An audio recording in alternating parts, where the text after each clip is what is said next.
conveniente. Vamos a tomar posición en nuestro video wall porque queremos conversar acerca de las proyecciones económicas. Hay un tema con el Producto Interno Bruto, también con la inflación que podría subir para septiembre según lo que ha señalado el Banco Central. Y para aquello estamos justamente con nuestro invitado de la jornada, que es Víctor Hernández, académico de FACEA de la Universidad de Concepción. ¿Cómo está? Muy buenas noches. Buenas noches, ¿qué tal? ¿Cómo estamos? Todo bien, aquí ya hicimos un poco lo que va a ser la conversación de la jornada. Hay actualizaciones por parte de lo que es el Banco Central, las proyecciones hacia el futuro. ¿Cómo se ve este nuevo mes que ya está a la vuelta de la esquina? Bueno, este es un mes indudablemente que muy especial por varias cosas. Primero, por las festividades patrias, ¿no es cierto? Que obviamente trae aparejado mucha alegría, pero mucho gasto, la necesidad, ¿no es cierto?, de un consumo, y que muchas veces el consumo se excede más allá de la capacidad de gasto, ¿no? Por otro lado, es especial porque se está atento por parte de las autoridades de nuestro país de lo que pueda acontecer en Estados Unidos. Y por cierto, las cosas que desde el punto de vista económico que Estados Unidos adopte repercuten directamente en nuestra economía, y no solamente en la nuestra, en todo el mundo en general.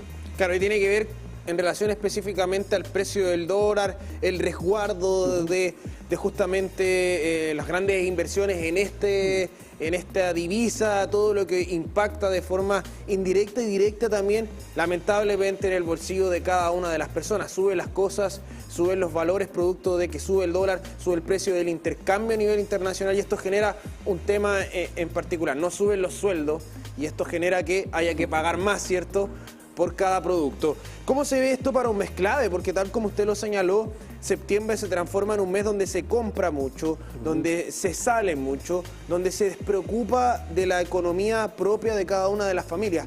Un poco, algunos obviamente mantienen siempre la atención ahí, pero ¿qué es lo que sucedería entre estos varios días que vamos a tener de festividades? O sea, se constituye en una fecha no solamente de gastos, sino que de efectos que se empiezan a producir en la demanda por bienes. Es exactamente lo que ocurre con Semana Santa, por ejemplo. Nos da por comer mariscos y pescado, ¿no?, y más allá de lo que acostumbramos. Y es una situación evidentemente que se mantiene por una situación, digamos, de carácter religioso, ¿no? Acá, por tradición, ¿no es cierto?, ¿qué es lo que hace? ¿Qué es lo que va a pasar? Vienen las empanadas, viene el vino, etc. Me parece muy bien. Pero eso te va a repercutir inmediatamente en ese tipo de bienes. O sea, el vino, todo lo que sean bebidas alcohólicas o no alcohólicas, va a afectar, ¿no es cierto?, el precio de la cebolla, de la harina, etc. Si a eso le ponemos un poquito más de elementos, vamos a ver también que se empiezan a producir otro tipo de situaciones. ¿Por qué? Porque la gente, ¿no es cierto?, al consumir más, lo primero que hay que preguntarse, bueno, ¿cómo voy a financiar esto? Ya se sabe que se está creando un ambiente en torno a que la gente pueda disponer de las llamadas, ¿no es cierto?, bonos de fiestas patrias, que acostumbran también por tradición las empresas a pagarle a sus trabajadores. Pero si tú le preguntas a una persona, ya parte de ese bono ha sido consumido ex antes, ¿no? O sea, ya nos estamos preparando para eso. Entonces eso comienza a generar expectativas en los precios. Y eso te significa no solamente precio desde el punto de vista de los combustibles, de las bebidas, sino que también va aparejado con otro tipo de servicio, transporte. ¿Qué es lo que pasa? La gente sale abajo, ¿no? Entonces esto te repercute también en todo lo que dice relación con pasajes, principalmente interurbanos. Entonces, ese indudablemente es una situación que resulta muy difícil, digamos, de controlar para la autoridad, ¿no? ¿Y qué es lo que sucede también en relación a esto con esta alza que podría verse en la inflación? O sea, ¿vamos a tener precios quizás más elevados? ¿Se va a ver un impacto directo o se va a comenzar a ver en unos meses más o en unas semanas más lo que podría ocurrir ahí eventualmente? Normalmente hay un desfase, digamos, desde el punto de vista de los efectos, ¿no?, que habitualmente se manifiesta después de 2 meses en cifras propiamente tal. Ahora, ¿qué es lo que ocurre? Lo que ocurre es que cuando empiezan a subir los precios, ¿no?, esto comienza a producir efectos en otras variables. Y por eso que la inflación asume, digamos, un carácter por definición de aumento sostenido y generalizado en el nivel general de precios. ¿Por qué esto? Porque hay efectos que se empiezan a encadenar. ¿Qué es lo que ocurre? Hay pago, ¿no es cierto?, de bonos, y el tema es que de repente los precios comienzan a crecer a un ritmo mayor al que a mí, por ejemplo, o a cualquiera de las personas le están reajustando sus sueldos y salarios. Entonces, cuando el ritmo de crecimiento de los precios es mayor que el ritmo de crecimiento o ajustes salariales, se empiezan a producir esta desvalorización que empieza a experimentar el dinero.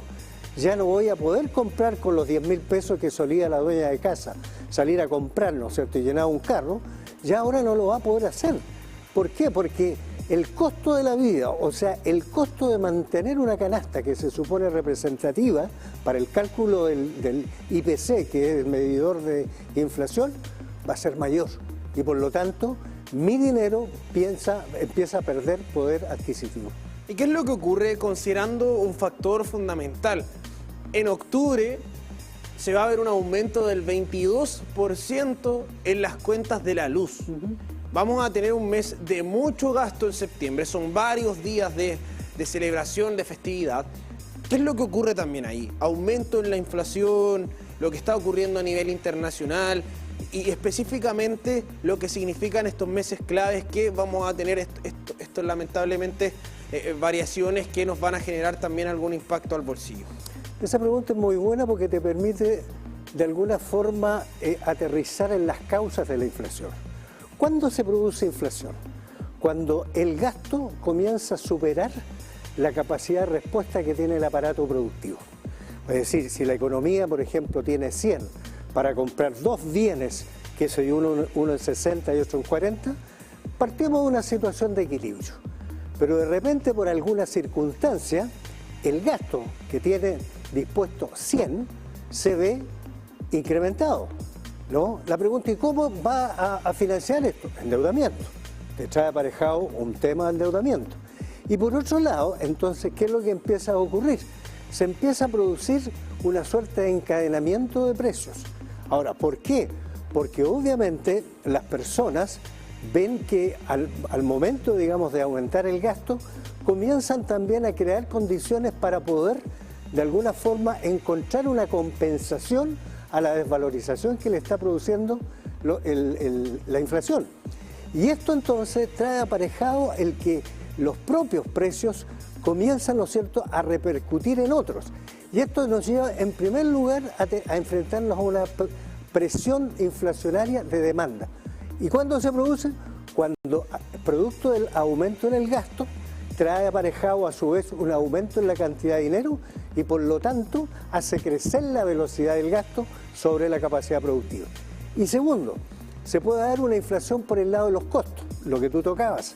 Es decir, cuando comienza, digamos, a presentarse ese fenómeno inflacionario, cuando empiezan a subir los costos de producción. Por ejemplo, si suben los salarios, ¿a quién afecta directamente? Además del trabajador, por supuesto.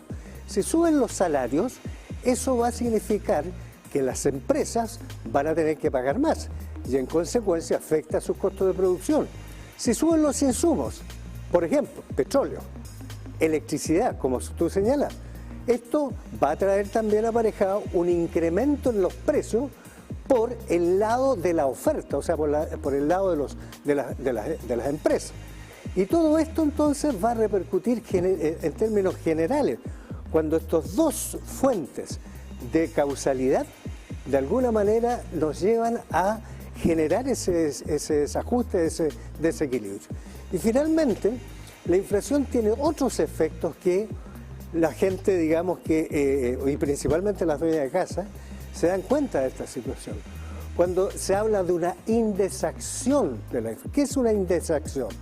Corresponde específicamente al ajuste o reajustes que se tienen que adoptar para efectos de nivelar alguna variable. Por ejemplo, el arriendo. El arriendo, a su vez, que se reajusta mensual, trimestral o semestralmente, ¿no? Los aranceles que uno tiene que pagar en los colegios, las colegiaturas, sube la UTM, sube la UEF, entonces se empieza a generar ese encadenamiento, por eso que es sostenido y se empieza a generalizar los efectos que producen los precios y consiguientemente la inflación. Claro, y hay que también señalar que, y lo hemos conversado nosotros, hemos tenido esta conversación también en otro espacio, que hay muchos factores que complejizan la zona, específicamente nosotros estamos sujetos a lo que ocurre afuera del país. En Estados Unidos se están viviendo un proceso electoral que está generando también obviamente cambios, que genera un proceso al menos de cómo se va a invertir hacia el futuro de acuerdo a quién va a ser la persona que va a ser electa. Está también el tema en Europa en paralelo, entonces hay harto movimiento a nivel general y por eso también de repente nos impacta en este lugar del mundo nuestra economía. Hay que tenerlo en consideración también ese llamado, también hay que hacerlo para que la gente también entienda que a veces no es solo culpa del gobierno de turno, de quien esté al poder, sino que también dependemos mucho de los factores de afuera. O sea, vivimos en un mundo globalizado, así como hemos recibido muchos beneficios a través de la apertura de los mercados internacionales y de los tratados de libre comercio. Cualquier desajuste que se produzca internacionalmente va a repercutir también en nuestra economía. Acuérdate la guerra en Ucrania-Rusia, ¿no? En Estados Unidos se están viviendo momentos también importantes. Hace mucho, ya hace más de 2 años, que todos los agentes económicos están esperando que Estados Unidos baje la tasa de interés. La pregunta es ¿por qué? ¿Y por qué también Chile está viviendo la misma situación? Todo el mundo aboga porque el Banco Central aquí en Chile reduzca de alguna manera la tasa de interés, al igual que Estados Unidos. La respuesta es por lo siguiente: si bajamos las tasas de interés, quiere decir que el acceso al crédito y el costo del endeudamiento va a bajar. ¿A quién va a favorecer? Uno, al consumo también, porque hay mucha gente, ¿no es cierto?, que solicita créditos de corto plazo por mejoras para arreglar su casa o cambiar auto o qué sé yo, ¿no? Pero también es muy importante para los inversionistas. ¿Por qué es importante? Porque el aumento en la inversión se constituye en el principal eslabón que va a generar impactos encadenados también que van a permitir aumentar la tasa de crecimiento del producto. Si la actividad económica crece porque hay condiciones para que haya más inversiones, tanto locales como de atracción hacia el resto del mundo para que vengan a invertir, van a llegar más inversiones, van a producirse más, va a aumentar el empleo y al aumentar el empleo vamos a tener más ingresos, más consumo. O sea, es el elemento de reactivación, que es lo que quiere hacer Chile, que es lo que quiere hacer Estados Unidos. Bueno, muchísimas gracias por estar con nosotros. Quedamos ahí obviamente a la expectativa de lo que ocurra. Todo esto es parte de lo que se va a ver en septiembre. Vamos a ver cómo va cambiando el panorama. Sabemos que en cualquier momento se altera aquello, pero lo cierto es que al menos por ahora esto sería lo que podríamos ver ya en el próximo mes. Muchísimas gracias por estar con nosotros. Ok, muchas gracias.